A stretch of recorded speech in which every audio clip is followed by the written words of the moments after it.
Hello and welcome to Beat 'em Up Wrestling. We are reviewing the AEW March 18th from the Dailies Plaza or Center. I don't know. We're in Chicago, so that kind of confuses us. We're here daily, and we're like, eh. Yeah, it was in front of an empty arena, and it was a hell of a show. Killed it. Compared to what WWE has been putting out there.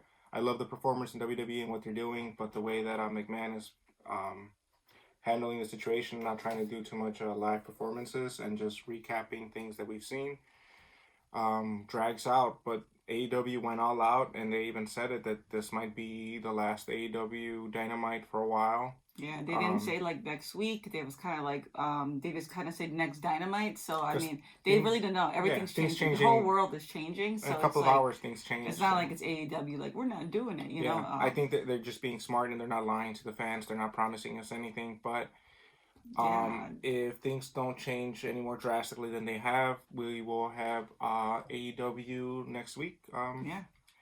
So it started off with Cody Rhodes giving a very powerful what he does, which is delivering a heartfelt speech promo in the middle of the ring, talking about just the predicament, the atmosphere, the dynamic, the arena, just everything, and acknowledging everything in a way that was very people were saying very Shakespearean.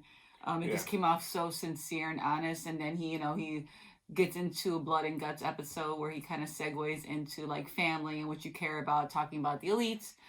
So he brings out Matt and Kenny, and they're lastly joined by Hangman very briefly, who's still,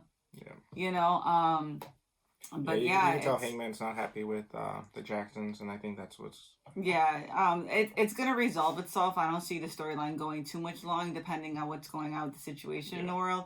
It was he just nodded at Matt when he asked him, like, man, if he like stood with them, and he just beer in hand and nodded and walked off. But it was an amazing segment. Started off tonight. We didn't have Justin Roberts as the announcer. We had Brandy back in her role being an announcer, and she did an amazing job. So she killed it. I know she doesn't like doing it. She says it in interviews, says it in like questions with fans. She went to the call. She did a great job. But I mean, man, it was so cool how, like we were saying in the WWE, they should have had some of the wrestlers at ringside. I mean, you can totally do the faction. AEW had the heels, then they had the baby faces. We had like MJF, Wardlow, Spears, Jake the Snake. We had Archer. Everybody was on that side. They had Janela and like QT. You had Sunny Kiss. At one point, Colt Cabana. And they were on the other side. It was good because, man, were they hackling loud. It just filled in that you forgot that there was no audience. I think if you look at WWE on Raw, when Asuka was screaming for Andrade, that gave you some emotion, even if it's one person doing it and not a whole arena. And I think that AEW was able to do that throughout the whole show, and it carried. Because the match between Sasha and Bayley versus Alexa and Nikki Cross, it was a good match. They did a lot of good spots, but it was just eerie, just a dead silence. Like even the commentators were not. Yeah, and Triple H was delivering, did a good job, but it was one of those things where like, I don't know, it goes back to me. It feels like Tony Khan trusts his talent, Cody and them, and everybody knows who's on the roster. They know what they bring in the individuality sense, not just a performer sense, but where they're coming in mentally and where they're at, just in support for one another. And you can totally see that. I mean, they were killing it. They were killing out there. I mean, like, at some point, it's like you didn't even mind that there wasn't a crowd. Like, you're just like, whatever. I'd rather have them heckling and then watching Sean Spears basically eat the whole time. It's like, and Wardlow just standing, he was just sitting there. Wardlow in character the whole time. Just in character the whole time. Like, I don't know how he could do that. It's hilarious. But, getting into the match, the Best Friends versus the Lucha Bros. If you wanted to learn how to do Spanish cursing, this was the match for you to watch because everything was heard. It was so good. It was so dynamic. I think Pac got stuck. He got stuck in England. He went back. So the Lucha Bros. I'm not sure about that. There was like a rumor. I know there were some people you could see there, and I know there's travel bans in place. So I'm not sure if some of the talent is going to get stuck here. be with your family at this point. So I don't. I'm grateful for the people that are here. I hope they're comfortable if they're here, if they're stuck here. This was. But I'm pretty sure you're taking care of everybody. A decent match. Yeah, it was actually. Cassidy I enjoyed commentary, it. Which Orange is just Cassidy with amazing commentary, being one of the best. I think he's the future King of of the Sloth business. style. Yeah, I love how Taz started that. That should be in a T-shirt. Yeah, it really should. It should be. No, but it was good. I think it was a really great way to start the show. Because I mean, Best Friends and Lucha Brothers have a lot of energy. They bring they were able to kind of make you forget a little bit of what was going on around. Chucky T has amazing personality. Yeah. It was just great. So and it's like they're winging it, and you can kind of tell they're a little out of their element because everything's coming off so clearly in the mic. Yeah. So like Lucha Bros pick up the win, but they kick Chucky T. Is it kick Chucky T straight? Oh no, it was Trent. No, Trent. Trent got kicked straight in balls. Yeah. And so he was just all like, he was mad. There was a lot of there was like a lot of cursing that got dropped in this episode.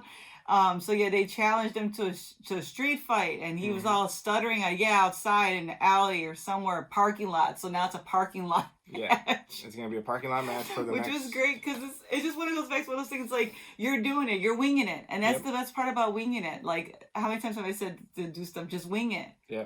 It's organic, and that's one thing that WWE doesn't do. It doesn't let their guys be organic. It's so stiff and stifling. Yeah. No, this was awesome. I really enjoyed it. Then we had a really good highlight match for the women's division. Heck yeah. It was Riho, Chris Stratlander, Penelope Ford, and Hikaru Shida in a fatal 4-way. I think this was awesome to show like the great talent that they have. The women's division is always talked bad about on online, and they always say that it needs better. But like this showed. These 4 women have so much talent. Yeah. Statlander at times you can still see she's a little green, but she's awesome, and her personality is what's gonna make her into a superstar. There's a lot of highlights. She has so much. Yeah. But I think Penelope Ford. This was her highlight reel right here. She showed why she. Her athleticism is insane. You know, like it's so good. I mean, most of us. When we went to All In, when we saw that match with Joey Janela and Hangman, and Penelope Ford gets involved, we were like, man, she's awesome. They need to sign her too. And then a little bit, this was before AEW. We were just like, wow, Penelope Ford's great. She needs to get signed by somebody, like a major group. Yeah, at that time we were saying like, man, it would be great if she goes to WWE. Glad that she didn't, because shortly after that we ended up getting AEW. Yeah. But this was really good for her. Shida wins. Yeah, she gets up the win. This was also a standout for Shida. Yeah. She's showing she's the one of the top, if not the top, contender for the division. Yeah, she had a nice little new outfit on too. Her ring gear was different. Yeah. She had a lot of energy.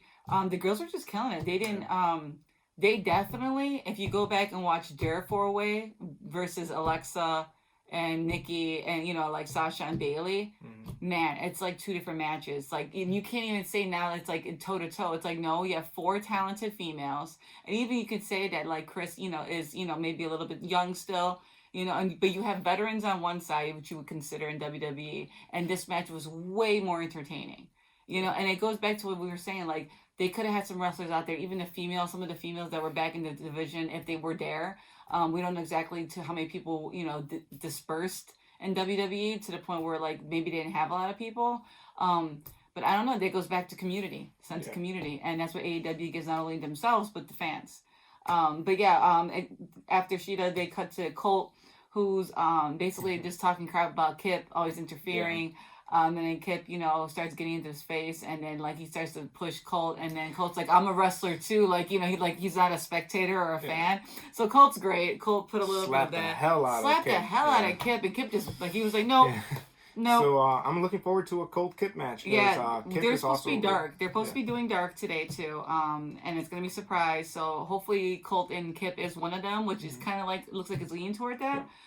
But yeah, it was really good. We're also going to see Sonny Kiss because Sonny Kiss had his ring gear. Yeah, he did have his ring gear, so that'd be nice to see too. And then Yeah, I don't know if QT and Dustin was in face paint too. Yeah. So that's another thing. Maybe Wardlow was there. I don't know if Sean Spears was there. If they're gonna do something, but Yeah. Sean Spears, Wardlow, MJF, and Tully, Yeah. that needs to be a thing permanently. Yeah. Because after today, when he was just like MJF, and he's like boo Cody, and they were like recording, it was perfect. The chemistry was perfect. They were the classic heckler crowd. Like they need to be like the heels of all elite wrestling. Like they just need to be called the heels. Like, and then make a T-shirt and it's all for them. Okay, but anyways, back to the Butcher, the Blade, and Jurassic Express was the next go about. Marco Stunt, I hope you feel better. Yeah, I think he was under the weather, so he decided to stay home and quarantine himself. He hasn't tested positive for COVID. No, some people are just under the weather. It's allergies too, which just sucks for a lot of people too. So it's a lot of misleading, and it's still flu season. So so hopefully feel better. Anybody that's not feeling good, just please feel better. Just take care of yourself. This match was okay. Yeah, I think Jungle Boy was a little distracted though. He stood out a little bit. He missed a couple of spots. Yeah. I mean, usually we're used to him being at a high intensity and high level. Yeah. I mean, I can't blame him though because of the situation that is in. Like same thing with the other performers. The Butcher and the Blade look more put together. Yeah, Butcher and Blade look really good. Match. Yeah. I like the fact that Jurassic Express wins this match, but I like the fact that they kind of started a little storyline there where MJF actually distracted the Butcher and the Blade by shouting orders and costing the match. Because up to that point, Butcher and Blade had complete control of the match. They were about to win.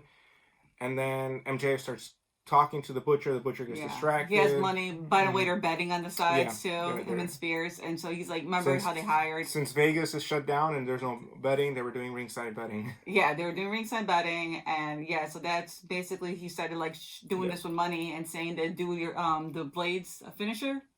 Was it the Blade or the Butcher? Somebody's finisher. I want to say it was the Butcher. It was their tag team finisher. Yeah, it was tag team finisher. And he just got distracted, and they did not pick it up. Luchasaurus was able to capitalize on that, and then they did their finisher on him, and they just took the win. Yep. Time for the first big surprise. Man, this was insane. So we get the Dark Order coming out. Yeah. Everybody wants to be a part of it now. Yeah. So they come out. Evil Uno is saying that I never lie. I promised you guys I was going to show you the Exalted One. He starts talking about how we are all the Dark Order. Yeah. And then Christopher Daniels comes out and he's like, stop it. You're a liar. There is no Exalted One. Mm-hmm. And as Christopher Daniels starts trying to pretty much like shut up the Dark Order and take the attention away from them. Promo video hits. All of a sudden, we get the we get the thing we were waiting for.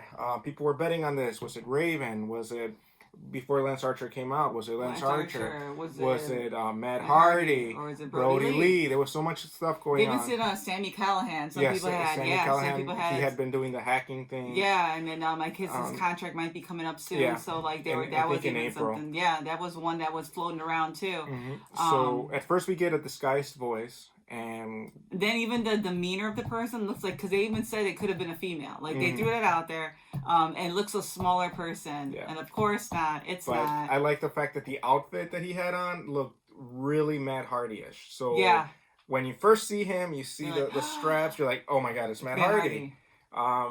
They're not showing any facial hair. They're not like they did a really good job with that production video. It was really top notch. Kept you guessing.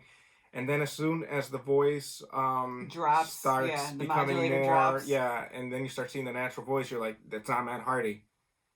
And then he reveals to be Brody Lee, which we popped. It was amazing. Yeah. We want the best. If you guys don't know, Luke Harper. And he says this line where he says he starts talking crap to Christopher Daniels, and then he says, "I'm going to prove you old, out of touch man wrong." Pretty much, I think it was a dig at Vince McMahon. People that have followed Brody Lee before he went to WWE, and even during WWE, they know he's good at promos. He's good in the ring. He's good at just embodying a character. Like he's just, I mean, look how he was in the Wyatt family. I mean, he was that character. He came off off-putting, but never gave him like a spotlight chance. Even with the tag team, the Bludgeon Brothers, it still was a gimmick that never kind of worked, but they made it work. Yeah, but I mean, when he was in his singles run, when they had that singles run for him, he was starting to gain momentum, and then they put him in the Bludgeon Brothers. Yeah. And that kind of killed his momentum. The big two big guys together.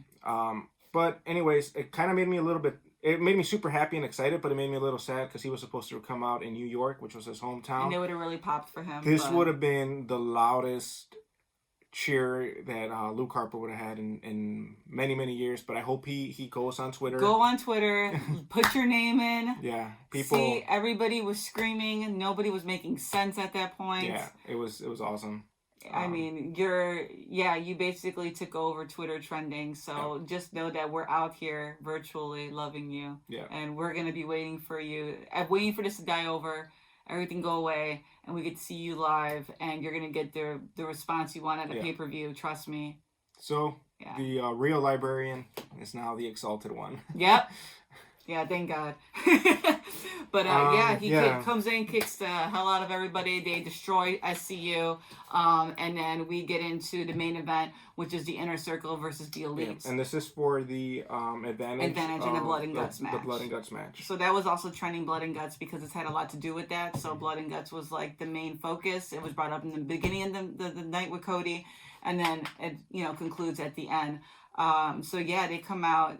Inner Circle, once again, they're highlighting, and it's good storytelling because they're highlighting how they're a really good faction that works together, and the Elite is, you got Hangman making faces, you have, Cody, getting his butt kicked, and then Matt and them just not talking correctly, and it's just a lot of back and forth, but the Inner Circle is flawless when they work together, and that's evident because the Inner Circle takes the win.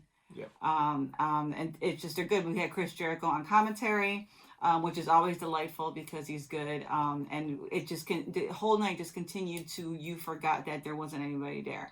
I mean, when he came out, Jericho, Sammy was singing Judas, and he doesn't know all the words. Oh my God, but I loved it. Sammy was keeping with the tradition of Spears was singing, MJF was on his phone, and then all of a sudden somebody gave Sammy a mic. Yeah.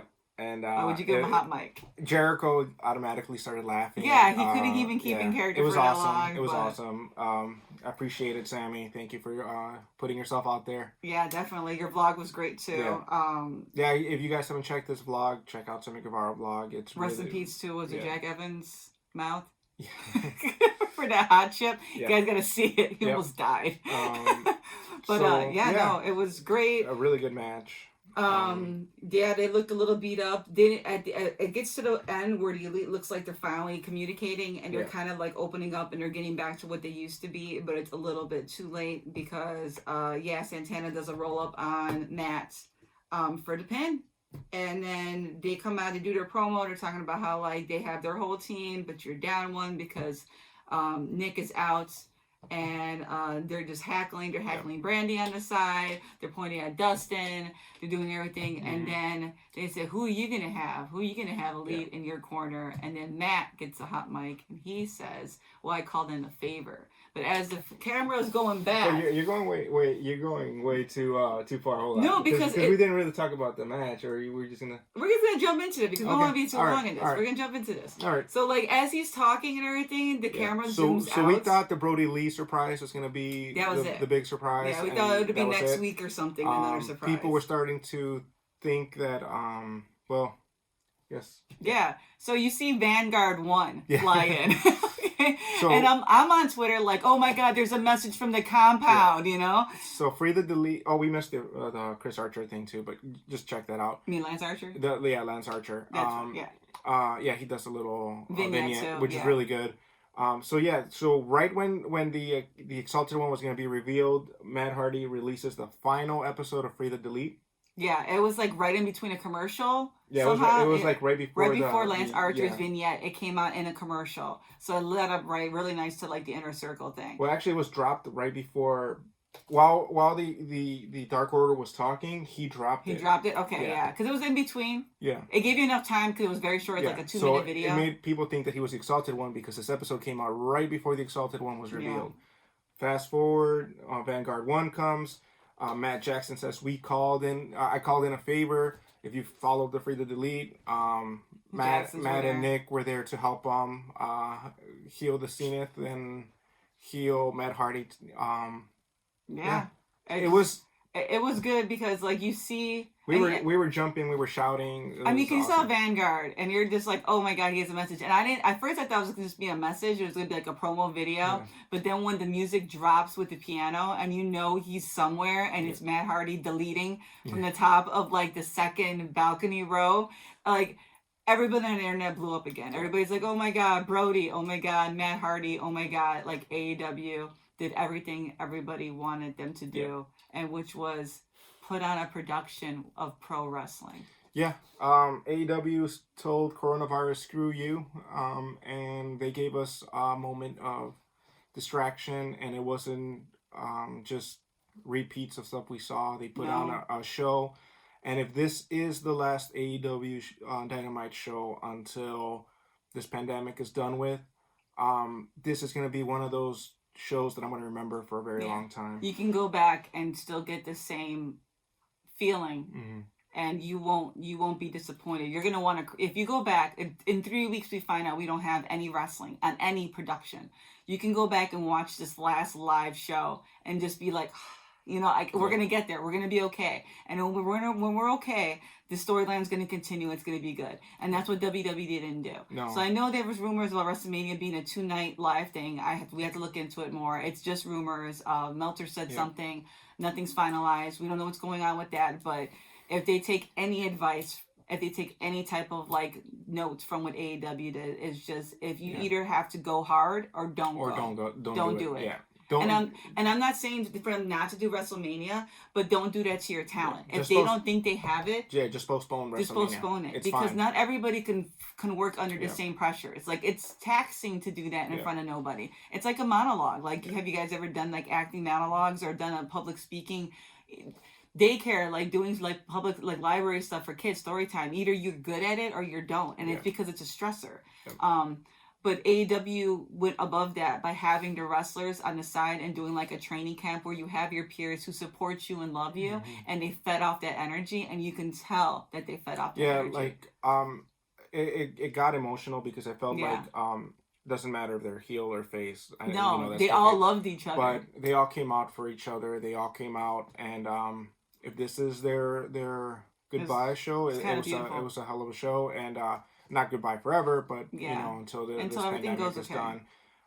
Thank you guys for doing this. Yeah. Thank you for Cody, Kenny, Tony Khan, the Bucks, everybody at Talent, the camera people, all the people that we don't get to see, the referees, the guy that rings the bell. Yeah. Everybody. Security that was there, even saw some of the security guys. Was it Atlas Security? Yeah. Brandy for doing everybody that was out there cheering and promoting and just loving you guys. The catering crew, if you guys had something in the back, everybody, your families, for being okay with you guys doing this. We love you. The whole wrestling community loved you today. Thank you for giving us 2 hours to go back to in the next couple of days and just have fun and relive and talk about the craziness, which is you putting Matt Hardy and Luke Harper, Brody Lee in the same the same bill again. I mean, we weren't there physically. No, the fans weren't there physically, but we were there with you. Yeah. And we popped. You might not have heard it. Brody Lee and Matt Hardy, you guys had huge pops.